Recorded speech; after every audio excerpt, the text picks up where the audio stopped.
Hello বন্ধুরা, আমি আপনাদের জন্য চলে এসেছি আজ নিতুড়িয়া যে পার্বলিয়া মাঠটাতে গণেশ পুজো হয় সেইখানে। আজ আপনাদের দেখাবো প্যান্ডেলের কী সুন্দর দারুণ কাজ চলছে, এখনও কাজ কমপ্লিট হয় নাই।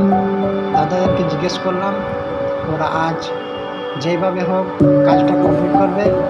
এবং পুজোটা আমরা সবাই জানি যে 27শে আগস্ট 2025 পুজোটা হবে, গণেশ পুজো। দেখুন প্যান্ডেলটা কী দারুণ প্যান্ডেল করেছে, এখন প্যান্ডেলের কাজ চলছে। এখানে 10 দিন মেলা হয়, 10 দিন প্রোগ্রাম হয় এই জায়গাটাতে। বাচ্চাদের নাচ গান